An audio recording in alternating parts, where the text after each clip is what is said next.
Good afternoon all of you. Welcome to Anjan TV one news. చిరుత దాడితో భయాందోళనలో తీవ్ర ఇబ్బందులు పడుతున్న రైతులు వెంటనే తక్షణమే స్పందించి అటవీ మృగాల నుండి కాపాడాలని ఆవేదనతో ప్రజలు. ఆంధ్రప్రదేశ్ శ్రీ సత్యసాయి జిల్లా మడకశిర నియోజకవర్గం గుడిబండ మండల కేంద్రం నందు చిరుత దాడితో రైతులతో పాటు గ్రామ ప్రజలు మరియు ఇతర చుట్టుపక్కల గ్రామాల వారు భయాందోళనలో తీవ్ర ఇబ్బందులకు గురి కావడం జరిగింది. ఈ నేపథ్యంలో గుడిబండ మండల కేంద్రంలో కొండ గ్రామానికి ఆనుకొని ఉండడంతో చిరుత కొండల నివాసం ఏర్పరచుకున్నట్లు గ్రామస్తులు తెలిపారు. ఈ క్రమంలో రైతులకు చెందిన ఆవులు, మేకలు, గొర్రెలపై చిరుత దాడి చేస్తూ ఉందని, ఈ విషయాన్ని ఫారెస్ట్ ఆఫీసర్లకు వినియోగించుకోవడం జరిగిందని, అయినా కూడా ప్రయోజనం లేకపోయిందని గ్రామస్తులు వాపోయారు.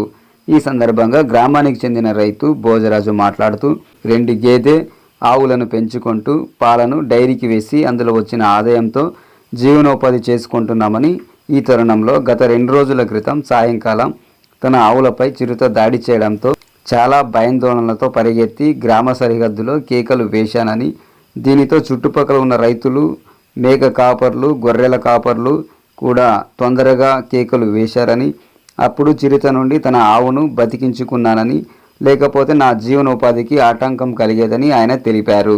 అందువల్ల ఇప్పటికైనా ఫారెస్ట్ అధికారులు చిరుతను గుడిబండ కొండ నుండి ఫారెస్ట్ ప్రాంతాలకి తీసుకువెళ్లి వదిలి అటవీ మృగాల నుండి మన ప్రాణాలను కాపాడాలని వారు తెలియజేశారు. చెప్పండి.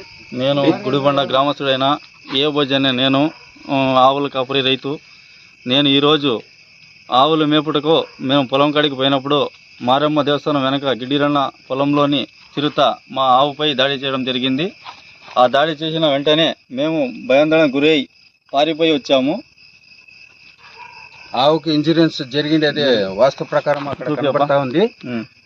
రైతు భోజరాజు అన్ఎక్స్పెక్టెడ్ గా వచ్చి చిరుత దాడి చేయడంతో భయాందోళనకు గురై వచ్చేసాము. ఎప్పుడప్ప ఆ టైంలో సాయంత్రం 3:45 జరిగింది.